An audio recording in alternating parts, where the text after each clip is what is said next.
Today we're taking a look at the brand new Sirui 85mm F1.4 full frame lens for Sony cameras. I like this thing. Great third-party lens. We're overdoing it a little bit with the blurry background, but we got a 1.4, we got an 85, we got some compression, we have a lot of separation. Let's show it off while we got it. Now, I don't know where you guys live, but here on the East Coast, it's like 20 degrees out, and at nighttime, even colder. It's freezing right now. This is the worst part of the year, and it seems like everybody wants to release their damn items, of course, right around Christmas time.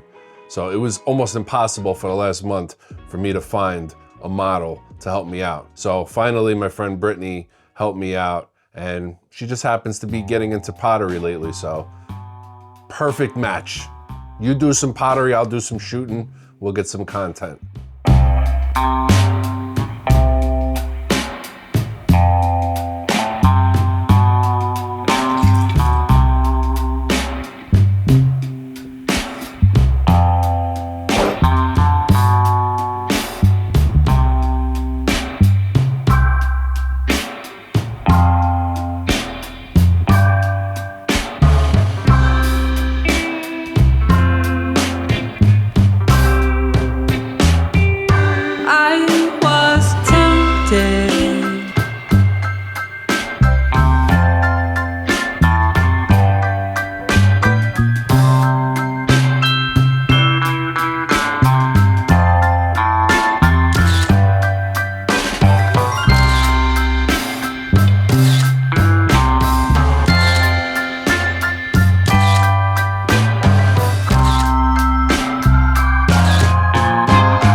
So price, I'll leave links to everything in the description below. If you go through Amazon, you're actually gonna be paying $599 for this Sony E-mount version. If you go through Sirui's website directly, you're gonna be paying $499, so you're saving $100 right there. We know Amazon Prime is typically 1 to 2 days, but if you wanna save yourself $100, go right through Sirui. By the way, that's how you pronounce it.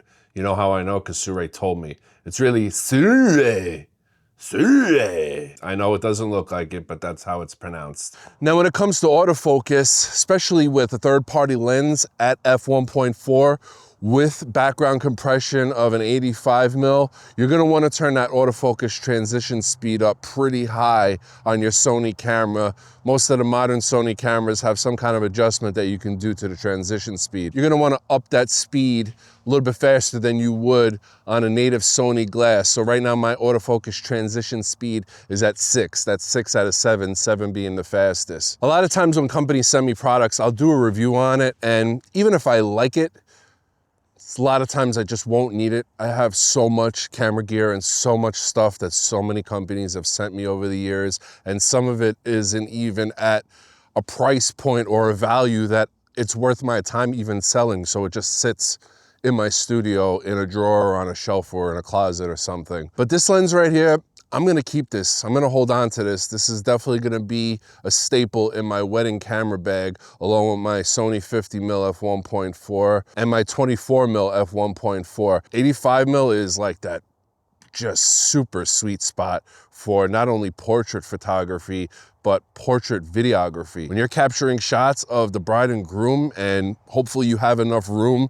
to get back and get them framed up with an 85mm, if you have that luxury, 85 is the way to go. And at 1.4, the images are gonna look crazy. You're gonna get some crazy separation, and the couples are gonna be like, oh my God, my wedding looks like an actual movie right now, because normal people don't understand cameras and lenses and blurry backgrounds. They're just gonna be like, this looks incredible. And at this price point, you can't go wrong. This is probably my #1 recommendation for an 85mm on the market. Now, size and weight are pretty much always a factor when you're dealing with a lens, especially for like a full frame handheld camera, something like the ZV-E1 FX3, A7S III, something along those lines. You're definitely not gonna want a front heavy, super big and bulky lens that makes it just really uncomfortable and not enjoyable to bring around with you. And the build quality is really great. It's a sleek, premium design. You have an aperture ring which can be clicked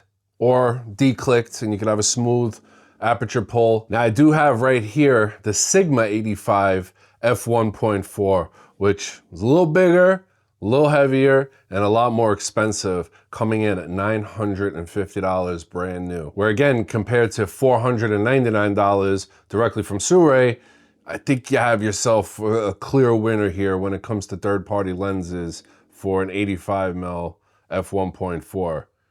To me, it's not even really a question. And you know what? In hand, you could feel it.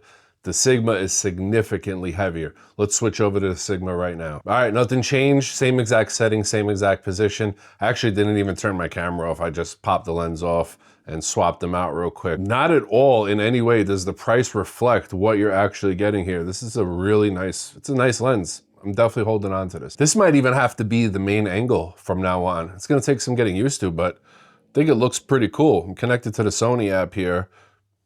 Looks pretty nice. In case you were curious at all, we have a 67mm filter thread on here. Like I said, we have an aperture ring that is clickable or declickable. We have an autofocus lock button here that I think you can customize. And we have an AF/MF switch, which honestly, you don't see in a lot of third-party lenses, especially at this price point. They usually just keep the outer layer of the lens as clean as possible, and they don't add too many components to it or too many options in order to keep that price as low as possible. Great job, Sirui. Very, very pleased with this lens. I cannot recommend it enough. And in case you're wondering, Sirui did not pay me to make this video or give me any input whatsoever on what to say. They sent over the lens. I get to keep it, but that's about it. And you guys know I keep it real on this channel. This is a very good lens if you're looking for an 85mm. This would be my recommendation. Save yourself some money, pick up a great product, and get great results. Thank you guys for watching. Thank you, Sirui, for sending over the Aurora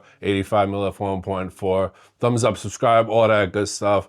I will talk to you guys next time. Happy New Year! Salute.